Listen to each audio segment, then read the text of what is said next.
All right, y'all. So 6.1 support. This is to get us ready for finding domains in the college algebra. So this deals with radical expressions.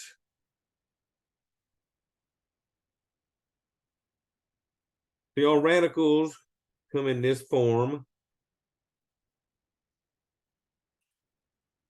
Now, when we're looking at a domain of a radical, we want to be able to put numbers in for A that give us a real number output.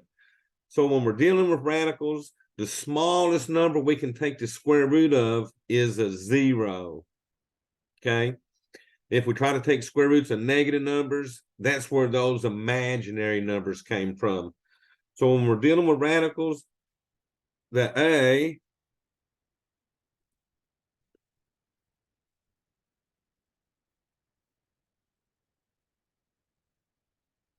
has to be greater than or equal to 0.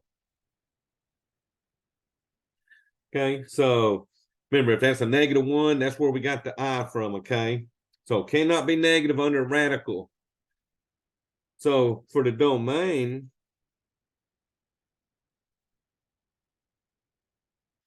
first thing I do, I take the expression under the radical. So we set and actually we call that under the radical, we call that the radicand. The radicand, okay? So we set that radicand greater than or equal to 0. Okay. Now, I don't care if it's outside that radical. We're talking about what specifically is under that radical. So we set that greater than or equal to 0, solve for the variable.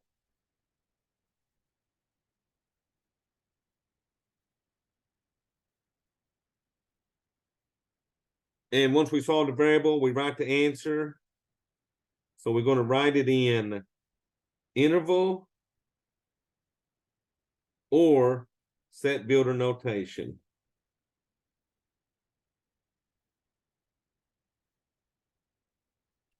Now, for the support part, they write it in interval notation. In the college algebra, they're actually using the set builder notation. So the set builder was when they had the little curvy parentheses and the X with the bar, okay? And then interval, I'll be using the parentheses and the brackets. Now, here's the thing.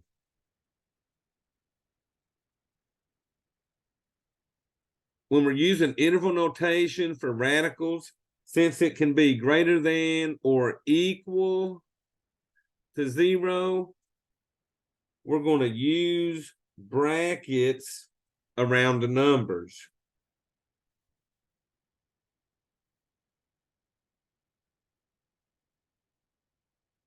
And we'll still use parentheses around infinity.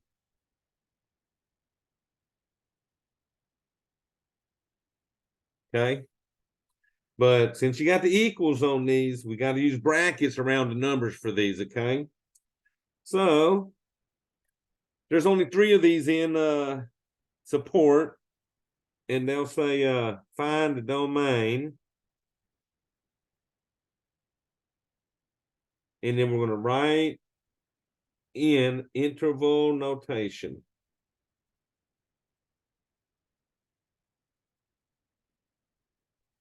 All right, y'all, for number 1, they're giving us f of x equals the square root of 49 minus x. So this 49 minus x is basically my radicand because it's all up under the radical. So what I would do is I would set 49 minus x greater than equal to 0. Now we'll solve that for the x. So I'm going to move the 49 by subtracting it from both sides.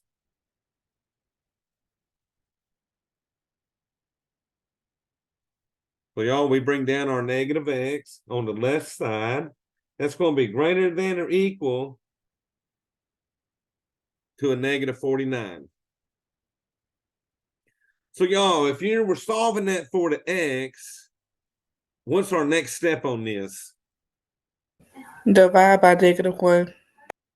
Okay, now what's going to happen since you're dividing by that -1?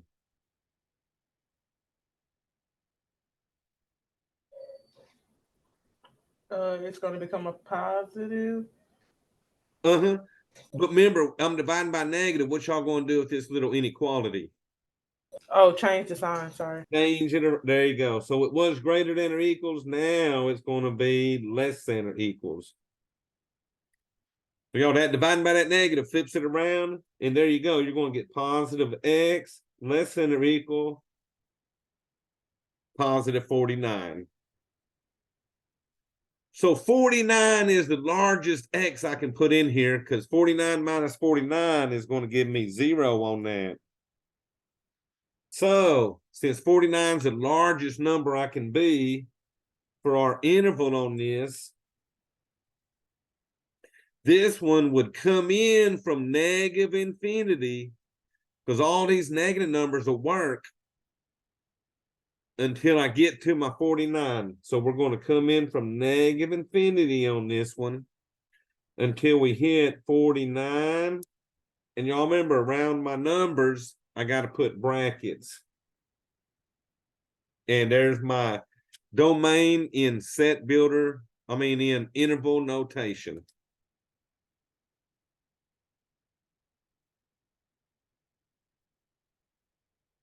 All right, y'all, same thing on the second one. This one has a square root, x minus 4.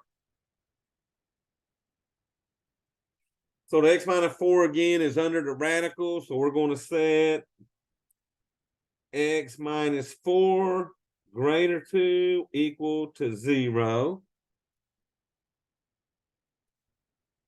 And let's see, the only thing we got to move to this one is the 4. So we'll add 4 to both sides. So that'll cancel. I get my x greater than or equal to a 4. So this is telling me that 4 is the smallest number I can be since it's pointing towards the 4. So if I put a 4 in there, 4 minus 4 is 0. 5 minus 4 would give me 1. So any number bigger than 4 works. But if we put in a number smaller than 4, like 3 minus 4 would give me a -1, which would make that imaginary. So x has to be greater than 4. So this time, 4 will be our smallest number, and we'll do our bracket around that 4. And then I'm going to head off towards positive infinity. Okay, Mr. Eugene, can I ask you a question?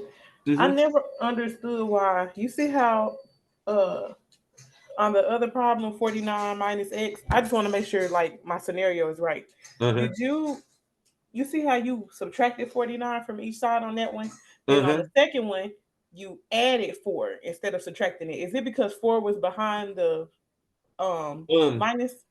So here's what's determining what I do to these numbers. You see Okay. this 49 right here is positive. Okay. So I had to subtract 49 to make it disappear on this side.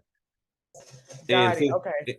and over here, look, my 4 was negative. Got it. Okay. So we're just doing basically the opposite of The each. opposite. Got it. Mm-hmm. Okay.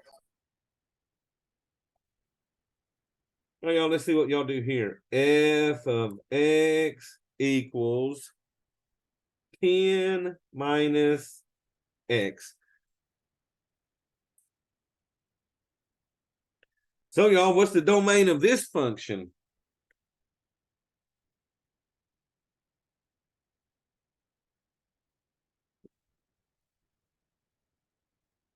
Oh, y'all gonna let me get y'all on that one. When the set be 10 minus x. Well, let me ask y'all Hey, this. do nothing with that one, can you?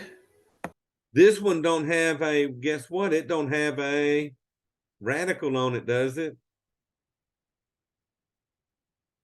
No. So this one don't have a radical. Right. And it's also not a fraction. So what's that domain? Gotta be All real numbers? All real numbers. all real numbers. And remember, when interval notation, that would be what? Negative infinity to your positive infinity.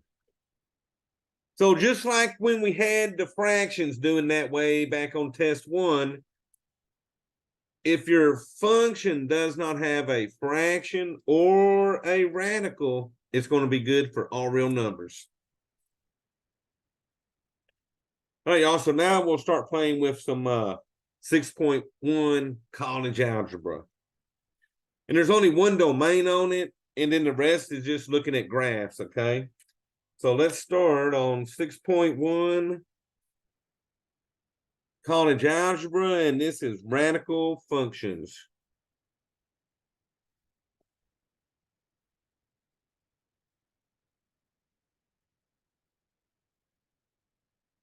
So we already know how to find the domain of a radical function because we just did it in our support.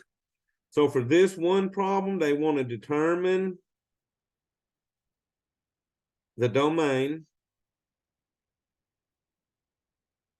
of the function.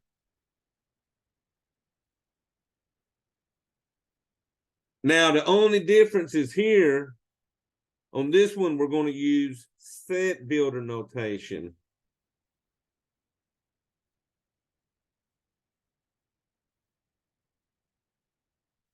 All right, y'all, so here we go. We got f of x equals square root of a 4x minus 7.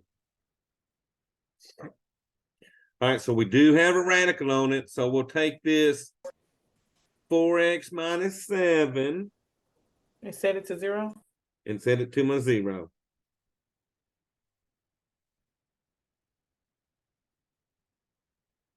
So it looks like here, so who was it? Diamond asking me about that. So what would I do to this one with the 7? You will add it. I'm going to add it. There you go. Okay. So see, then that 4x, that negative 7 sort of canceled out on that side. And then over here, my 0 plus 7 will give me 7. All right, y'all, one more move and we'll have this one solved. Everything by -1. Divide everything by -1. So Divide by 4. By the 4. So you always want to divide by that number in front of the x. So the reason I did -1 while ago was because we had a negative x on that one. But here you got a 4x, and we want to turn the 4x into a 1x, so we divide both sides by that 4. Because see, now that 4 divided by 4 gives me a positive 1x here, and then that's going to be greater than or equal to our 7/4. Now, this one, they use set builder notation, so they'll give us the curvy parentheses. The variable is x, such that x is greater than or equal to 7/4. So set builder notation's the one where you actually just put in what the answers are, basically. Now, in the past, when we done this, remember this, they could have done x such that x is a real number and x has to be greater than or equal to 7/4. But y'all, they don't do all that real number part. They just put this one what do you call it? One rule for this domain, okay? All right, y'all. So now, so how do you know on this one what makes this one different where you have that line and the fancy brackets? oh, they always had the line, but in the past, what they would have done, they would have said, hey, x such that x is a real number Right. And x has to be greater than or equal to 7/4. They could have done that on this one, but they just did the shorthand version where all you got to put in is choose the one that's got the solution, and that's it. They didn't put this x is a real number part on them. Yeah. Okay. I was just wondering, but the original part where this one has the X. Yeah. So it's just the way MathLab's doing the answers. I'm thinking on these two. Okay. That's fair enough. Yeah. All right, y'all. So then they want us to play with graphing. So we're going to graph f of x equals 5 times the square root of x. All righty. So now what's going to happen when they put these numbers in front of the radicals? It sort of stretches the graph. Okay. Because if you remember when we looked at the basic graph of these, so this would be the basic graph. Our basic graph sort of slowly went uphill to the right. Right? Square root of 0 was 0. Square root of 1 was 1. Way out here at 4, square root of 4 was about 2. So this is a slowly increasing graph from left to right. And it ain't on the negative side on the basic graph because remember, we couldn't take square roots of those negative x values. Okay. So what's going to happen? This 5, it's going to take this graph and stretch everything up by 5. Okay. So watch how this happens when I pick my x's. And then we'll do our own graph here.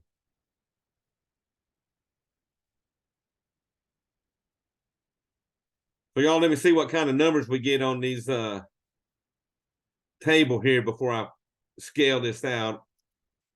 So I will tell you the smallest number I can put in there is a 0. Because remember, I cannot use any negative numbers on this one or I'd get an imaginary answer. So if I put a 0 in there, square root of 0 is 0. And then that 0 times 5 gives me a 0.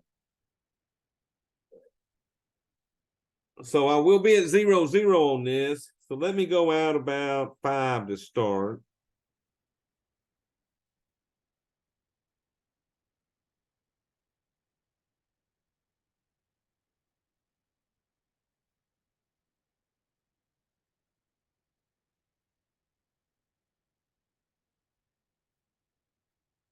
So y'all, another number I would pick, I'd pick 1.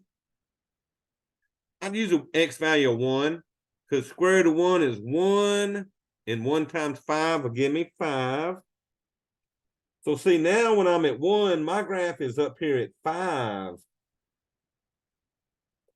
To where before when I was at 1 on the basic graph, my graph crossed at 1. So see how it's sort of stretching that graph up.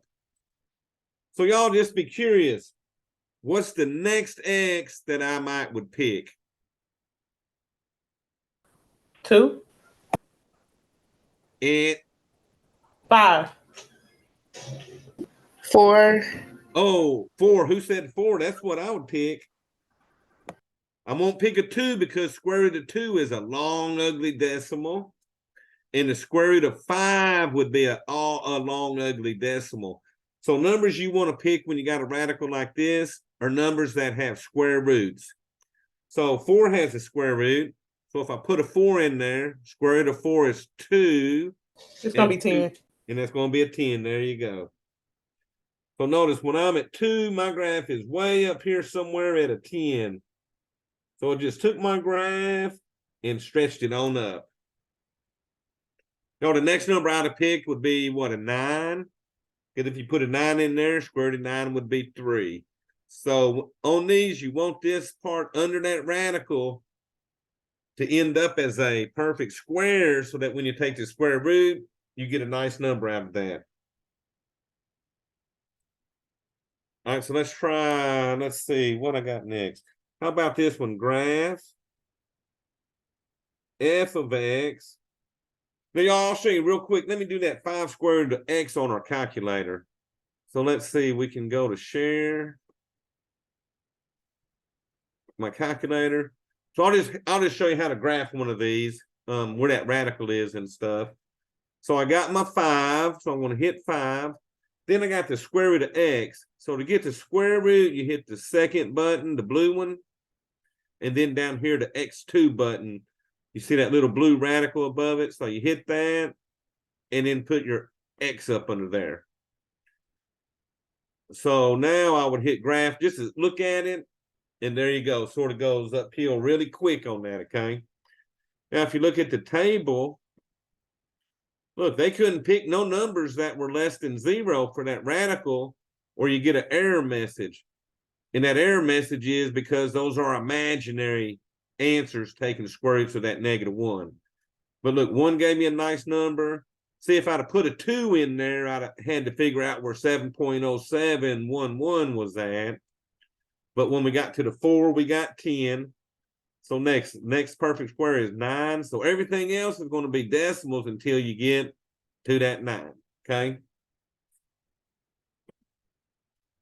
So always pick numbers that you can get out of those radicals. So y'all, this one has -2 square root of x.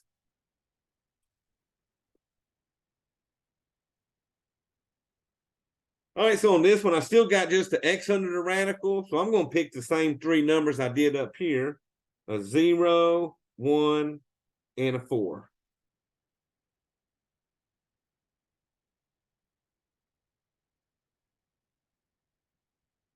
All righty, so let's see. We put a 0 in. Square root of 0 is 0. 0 times -2 is a 0.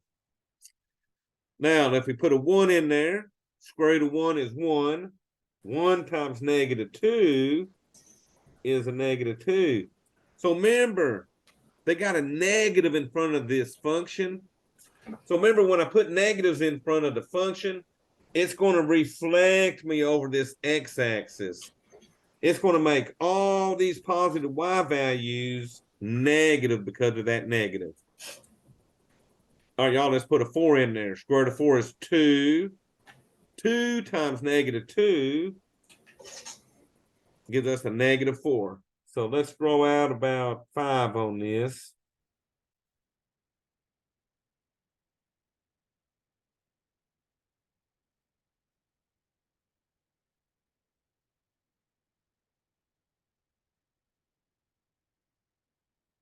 So it still stretches it by 2, but it's not as big of a stretch as that 5 was doing, okay? So let's see, 0, 0. Then we had 1, -2. And then 4, -4. So over here at 4, we're down here at -4. So not as big as a stretch as the 5 did, but it still stretched it. And then that negative, put it over the other side of that x-axis. And y'all, that's the power of a negative. It can flip them graphs quick, okay?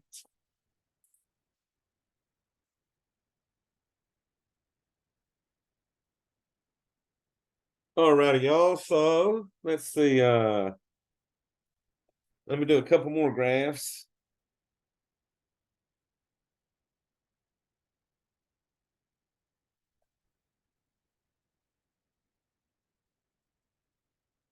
All right, so here we're going to graph f of x equals the square root x minus 2.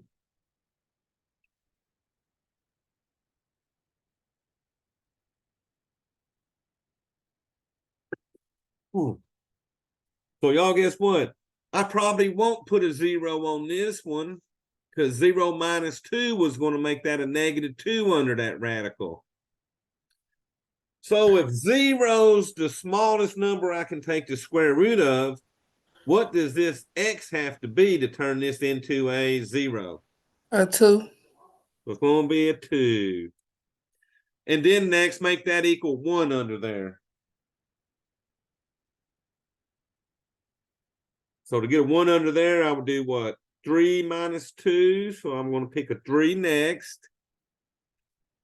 And if I want this to equal 4 under here, I need that x to be a 6. So I'm picking x's under here that now can be put in here and make it equal 0, 1, 4, 9, anything like that, okay? So y'all, here we go. We put a 2 in.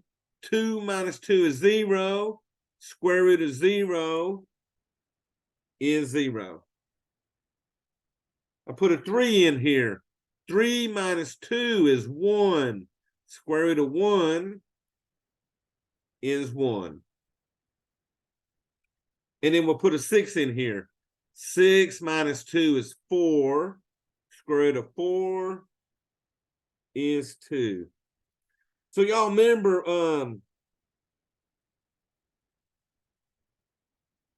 y'all's test coming up. You had them vertical and horizontal moves and stuff. So which way is it going to move the graph if you subtract 2 from that x? Is it going to move me 2 units to the left, or will that move me 2 units to the right? It's gonna be 2 units to the right. It's going to move it to the right. Good job. So if I subtract, it's right, and it's going to go left. So let's see if that's true when we graph this thing.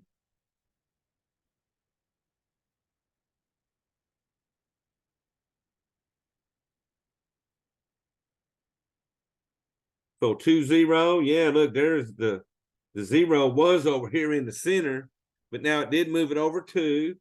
3, 1 is 3 up 1. And then 6, 2 is over here at 6 and go up 2. So it's like the basic graph, except we slid it right, those 2 units. Okay. All right, y'all. So one more of these, and then I'm going to play with the 6/8 stuff. Let's see.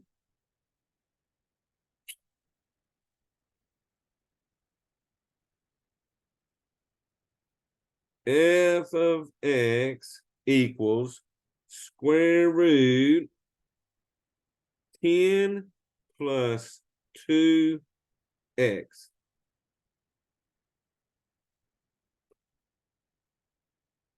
So this one, since y'all got calculators, I'm going to show you how to graph this one, because this one is crazy trying to pick them x and y values.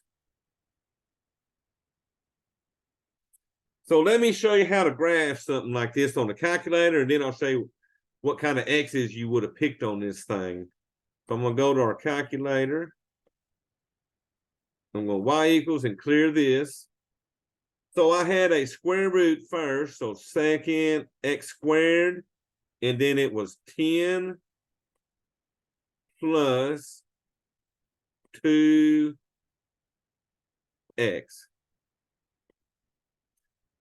All right, so if we want to see the graph, it's pulled it over here. Looks like 1, 2, 3, 4. It looks like it pulled it left 5. Now let's look at the table, second graph. And y'all, I'm going to go up. All right, so notice the smallest number I can pick is a -5. Because look, everything else is giving me errors in that negative direction. So let's put that -5 back there. So I would pick -5 for an x. Because 2 times -5 is -10. And then that 10 and -10 would give you a 0 under there. Now look, the next number you would put in there to get a square root of 2 would be a -3.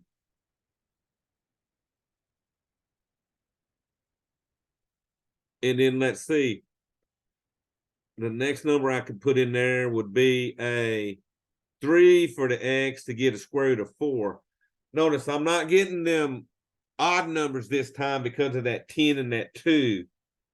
So I'm not going to get a 1 out of this or a 3. Okay. So sort of skip around and pick your x's. And then let's look at that graph.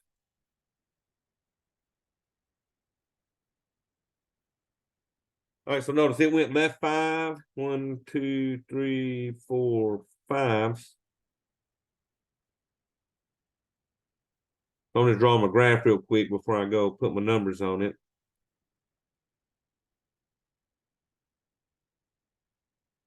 But yeah, you won't be physically graphing these. They'll have 4 pictures on these. So at -5, I was at 0 now. At -3, I was at 2. And then I had one for 4 somewhere, but this graph is just going to come over to the left to -5.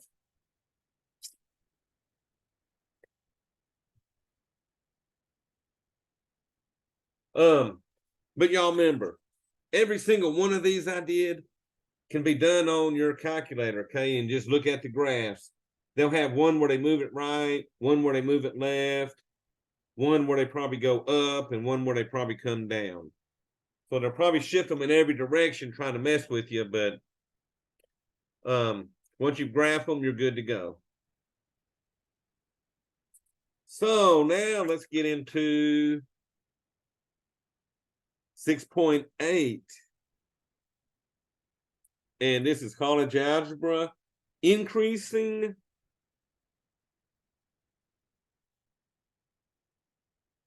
decreasing and piecewise functions.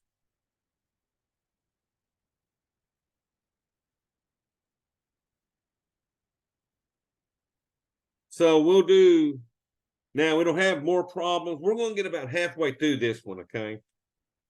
And then I'll save the other half till Wednesday. So we're going to start off with this piecewise function.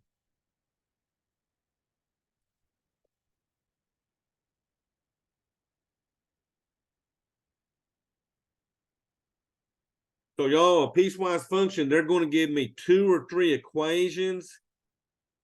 And we use the x values to figure out which equation we're going to use. So it's a set of equations.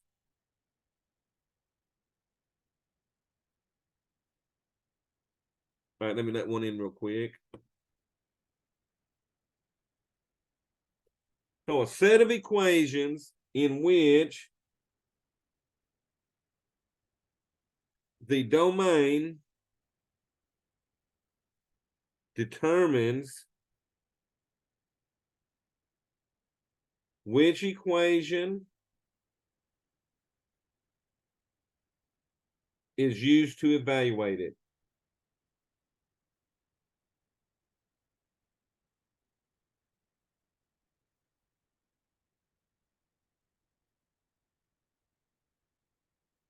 All righty, so I'm going to give y'all a real life situation where you might see a piecewise function.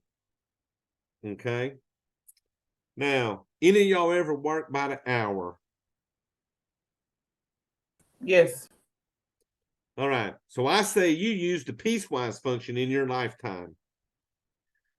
So,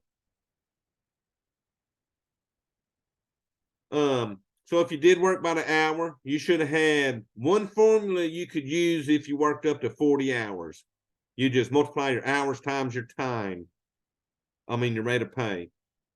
Now, if you work more than 40 hours, you made overtime, which was probably time and a half.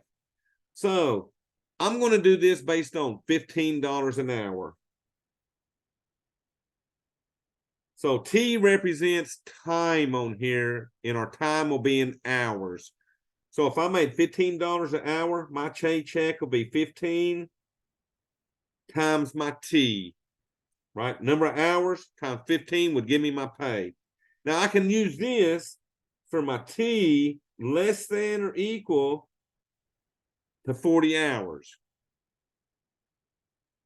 So now, if I work over 40 hours, I get overtime pay. And to figure out my overtime pay, I would use 600. 600 is the amount you would get for 40 hours at $15 an hour. And then plus I would make $22.50 for my overtime pay. And then that would be T minus 40. So let's see. If I work 45 hours, 45 minus 40 would give me 5 hours of overtime at $22.50 plus my 600 for my 40 hours. Now I would use this equation if T was greater than 40. So my question would be, which equation would we use for 40 hours? Would I use the first equation for 40 hours, or would I use the second equation for 40 hours?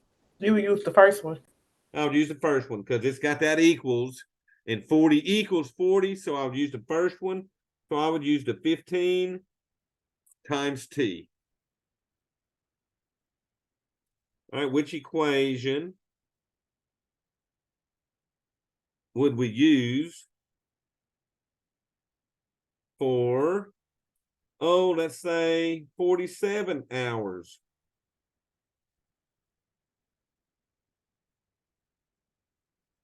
So y'all, if I was working 47 hours, which of these equations would I use? The overtime one, the second one.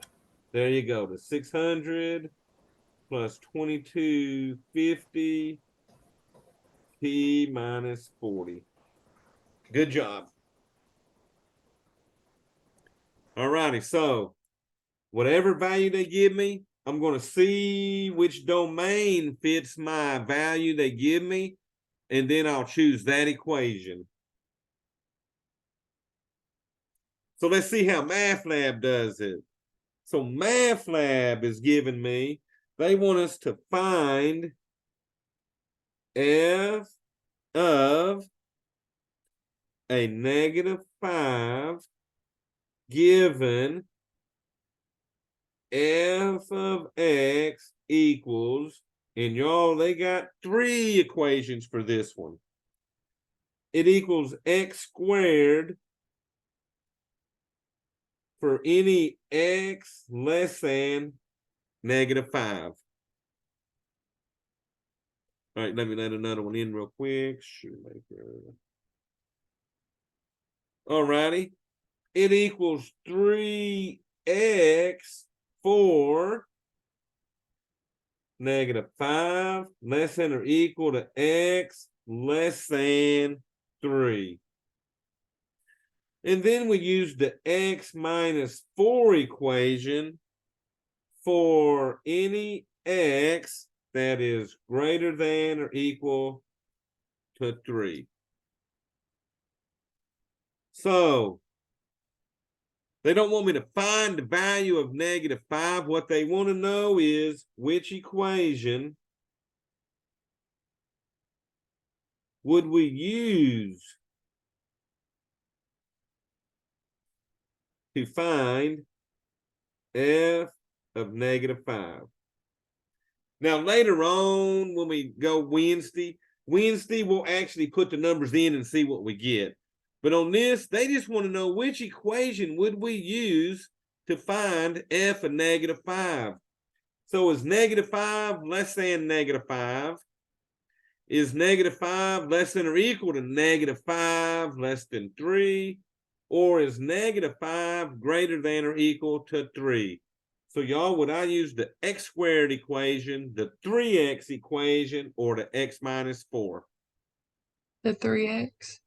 The 3x, because right here it says, well, if -5 equals your x, which is -5, so we would use the 3x. Okay, so let me do one more of those, and then we can move on and do that increase and decreasing. So instead of find, I guess I should have been said this given, I guess. So on this one, we'll say which equation would we use to find, oh, what about this one? F of 7.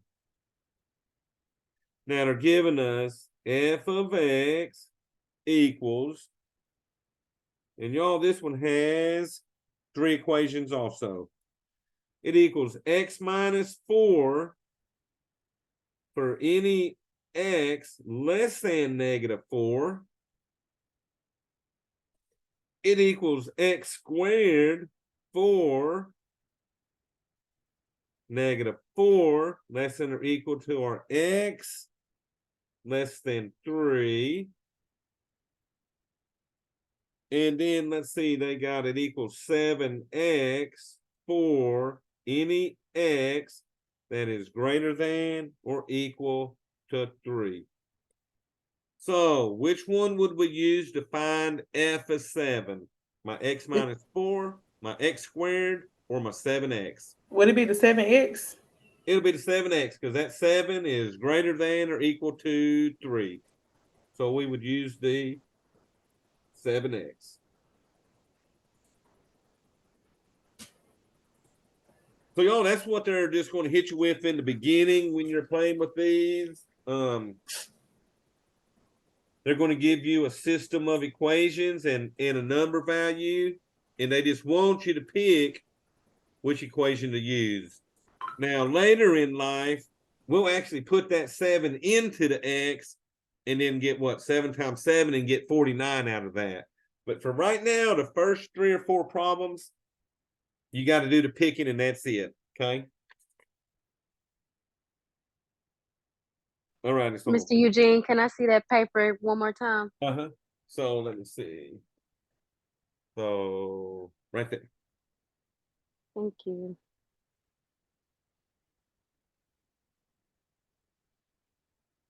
And then y'all, the next stuff we're doing, we've already done technically. We've already done some of the increase and decrease and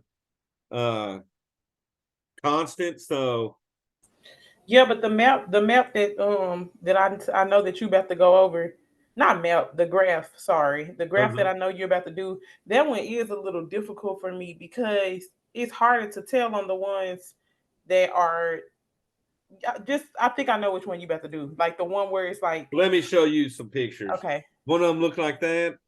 No, that's the easy one. Oh, really? Yes, for me. The hard one is, hold on. Oh, it's the one where and those are the other 2. That one right there, that first one at the top, that top one. Yes, oh, really? They look it's hard to tell because there's nothing. It's nothing. Okay, so let's. For me, it was the one underneath that one that I had the trouble with. So for these ones, we're going to find our increasing. We're going to find intervals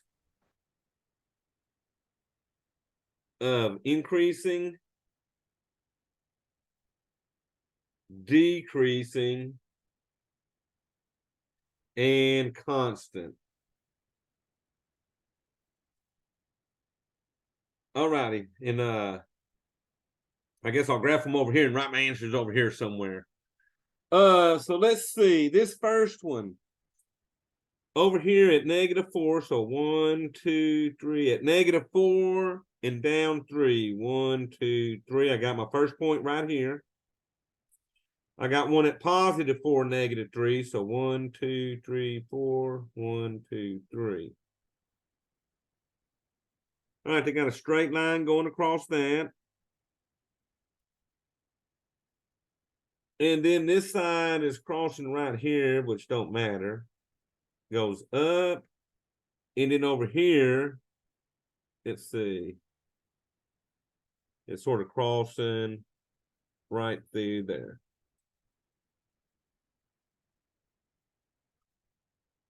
And they got little arrows on them.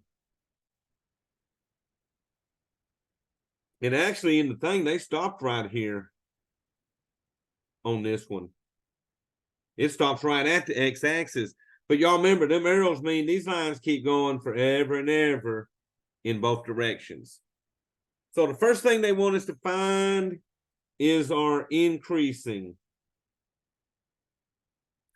So see- increasing But is see, that be going. my problem.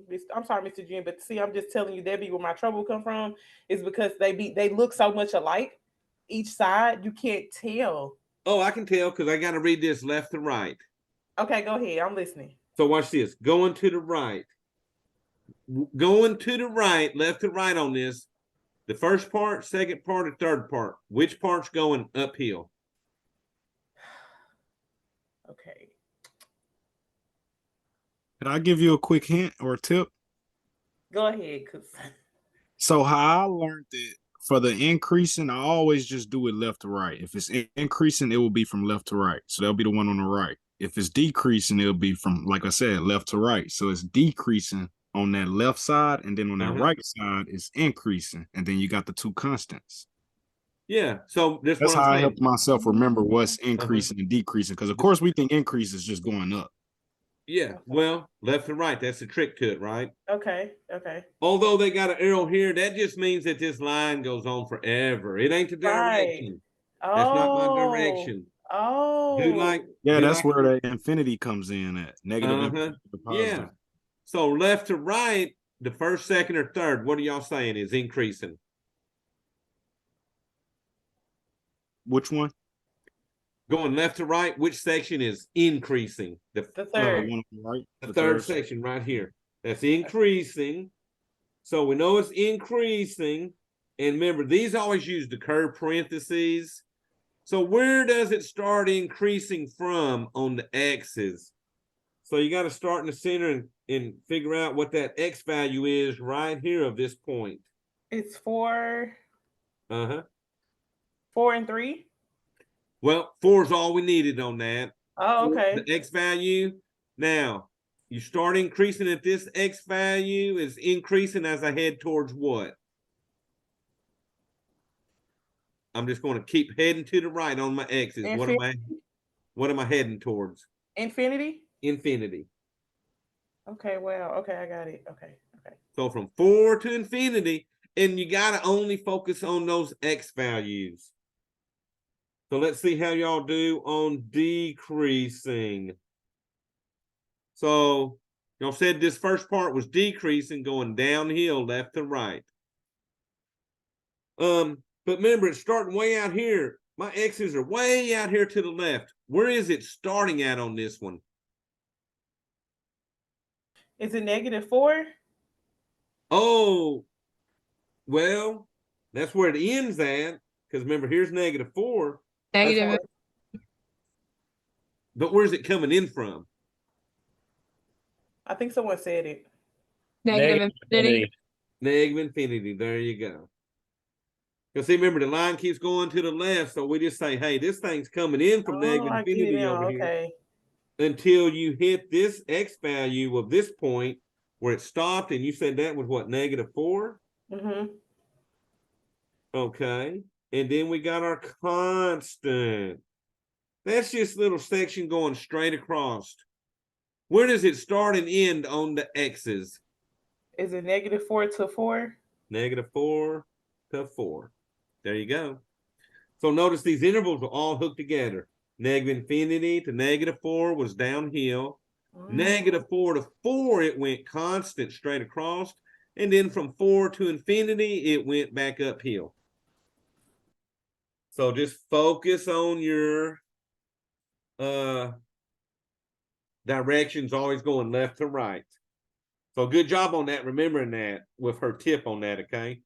So y'all hang on just a second and let me grab some of these on Math Lab. Because some of their pictures are a little tricky to draw for me. So let me pull my Math Lab up real quick.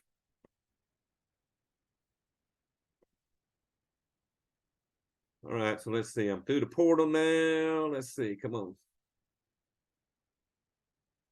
All right, logging in the portal. Going to Blackboard. Boy, you got a lot of links to get to these homeworks. All right, I'm in Blackboard. Now our class is W04.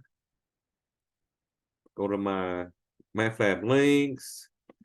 And this is what, 6.8. So, yeah, let me pull some of these off now. So let's go to Because this is the last thing we're doing is looking at a few of these. So let me get to 6.8 real quick.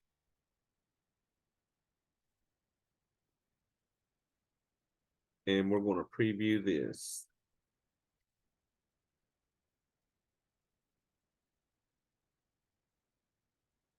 All righty, y'all. So let me share my screen now with the homework.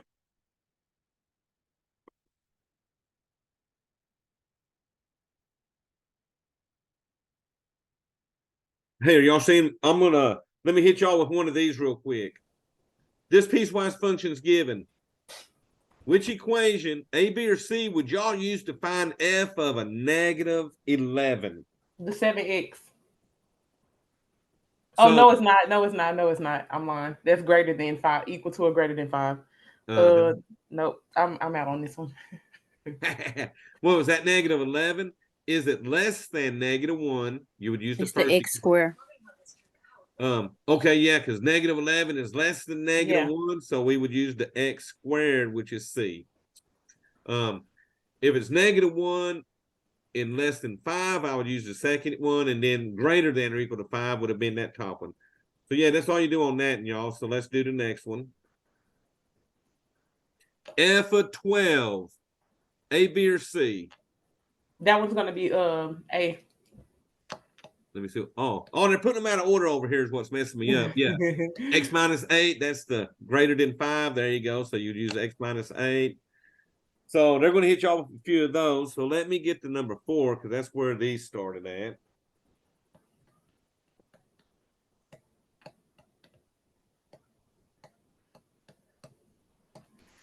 Okay. All righty, y'all. So y'all see 4 answers, A, B, C, D. On which interval is this thing increasing? Increasing, that is B. So let's see, what is B? 4 to infinity. So let's see, 1, 2, 3. Perfect. Starts going uphill at 4 on the X's. So y'all said B. Now be careful. It can't be the bracket like Yeah, A. I said A. Yeah. Okay. Yeah. So B, because these always have curves, because a point can't be both constant and increasing. So that's why they do that. Now this one you actually got to put in what is it? Constants next on this one. So what intervals is this thing constant? A, B, C, D. A. A, what's that? Negative 4 to 4. Yeah, right here it starts going flat at negative 4, all the way across to positive 4. Good job.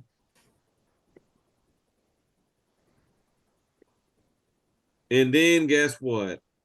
Decreasing. Which interval is this thing going downhill?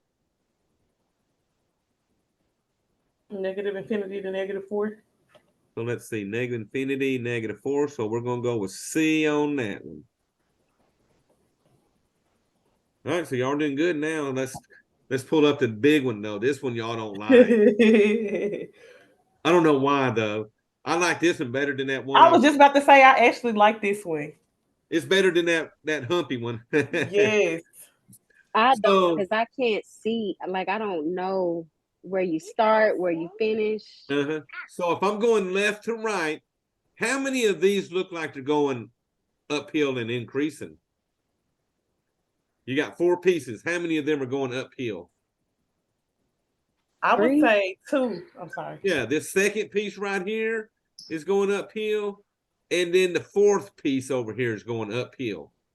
So there's 2 going uphill. So for this first one, I'm going to see what this what X value this is starting at right here, and then it's increasing until I hit this X value over here. So let's count left. That's -1, -2, -3, -4, -5. So it looks like it starts at -6 going uphill on the first piece. So it's going uphill from -6 as I go right on the X's, and it stops right there. Looks like what? An X value of 1. Oh, yeah. Okay. Okay. So You that's helped me see it from a -61. different perspective. Okay. Now the second piece right here, we need to find where the V is. Where's that X value right there? So let's see. 1, 2, 3, 4. Looks like at 5 on this piece, it starts going uphill. So on the X's, it starts at 5, 6, 7. Looks like I'm ending at 8 on the X's. So that piece is going from 5 to 8. So let's see. We need, looks like C on that one. C, yeah. Now we would check that one. Where is it decreasing? And we got to actually write this one, but that's the piece going downhill, left to right. So we need to figure out where this X starts. So starting in the center, I'm going right 1, right 2, right 3. So that looks like I'm starting at 3. So I'm going to put me a 3 in here for the start of it. And then, okay, so we're at 3. We're decreasing as we hit 4 and then 5. At 5 is where the V is. So that's where that one stops at and the other one starts. So I'm on the X at 5. So I would put my 5 into my blank. Now they've already got the parentheses. So on that one, you just check your answer. Now they're going to hit us on the constant one. So y'all, that's that little straight piece, the first piece. So on what intervals is this thing constant? And that's on y'all. Oh, that is negative. I'm sorry, I might say it wrong. It's hold on, 9, 8, 7, 6. -6 and -9, or But -9 remember, and -6. you're perfect, but go in the right order. So start with your -9. Because you always want to go left to right. And then you said that into that, what did you say, -6? -6, yeah. There you go. So always go left to right with your numbers and you're perfect. And check that answer. Oh, y'all, so one more and then we'll be done for today. So let me make this one a lot bigger. All righty, notice on what intervals on which the function is increasing. It looks like we got to put our own parentheses. So let me start my parentheses. So I will say there's 2 parts of this increasing. So y'all, I want this first part increasing. Although the arrow's going down, remember that just means the line just goes on forever. So that first little pump, the left side of that hump is increasing. Was it -7 to infinity? Oh, you're good, but you're backwards. So negative Infinity to infinity to -7. to -7. There you go. All righty. So that's the first piece. Whoops. Let me get in there and shut them parentheses. So shut my parentheses, comma, open up my parentheses for the next interval. So the little slanted line that's going uphill to the right, I need that X value that it starts at and ends at. So right here where my cursor is where it starts. So if I go up on my X axis, looks like that's at what? -2. Mhm. Comma. Then it's at a +2. And then it stops one number to the right. So what's that X value? -1. -1. So from -2 to -1. All right, so everybody seeing how I'm getting these. I'm just looking on the X's. I don't care that this one went up to 2 or this one went down to -2. I'm just looking for those X values, none of the Y's. So that had 2 intervals, so we got those. So decreasing, so let's see. There's only one part decreasing, and that's the right part of that hump. So it's the only part going downhill. So y'all, give me the X values on which this thing right here is decreasing. -7 to -5. -7 and perfect, -5. And then we would close those. I keep doing that. I get outside of the box trying to put my stuff in. All right, close parentheses. Now, constant. How many intervals of constant do we have? 2. 2 of them, all righty. So give me my first one over here. It's Well, -5 to -2. So let's see. -5 to -2. Good job on that one. Comma, then let me start my next one. All right, y'all, I got the second piece. Where's it going from and to? -1 to infinity. Oh my God, y'all are getting better at these, ain't you? -1. I told you I like these more. I'm so weird. I don't know why, but I understand these better. I don't know why. I don't either, huh? All righty, that's everything I got for today. So you'll get through the first 6 on that, and then we'll come in Wednesday, finish out 6-8. 5-4 is pretty short, and that'll be the last material this week for my second test, okay? All righty. So y'all, what questions do y'all have out of today? You helped me just fine. I just want to know, are you going to do another review before the test? For my test 2? Yeah. Yeah, that'll be for y'all. The review will be Monday night. Okay. Now, I've got the review open now, so you can sort of look at it to get an idea of what you might see on my test. Okay. But yeah, it goes back to the stuff where we did the even and odd, remember, symmetrical to the y-axis and all that fun stuff. Transformations where we move the graphs left to right. Your quadratic formula stuff. Then when we hit after the quadratic formula, y'all's 2 favorite word problems will be on there with the wire and the ladder. And then the stuff we're doing now, the 6-1, 6-8, and 5-4. So yeah, we'll knock out them 20 questions on Monday night for that review. Okay, and are you going to leave the quadratic homework open with the same time as the review? Because I'm probably going to have to do that homework a couple of more times. The quadratic. Is that going to stay open up until? So let me show y'all something. Yeah, all that homework will stay open, and it don't penalize you for being late. Because anytime during the year, you can go back and do any homework assignment over. Okay. So say you had some, like you're saying, on the quadratic formula, say there's 2 or 3 you didn't do yet. Anytime from here until December, you can go back and fix any of those, okay? Okay. All right. Alrighty, y'all. So let me quit my recording so this one won't take as long tonight.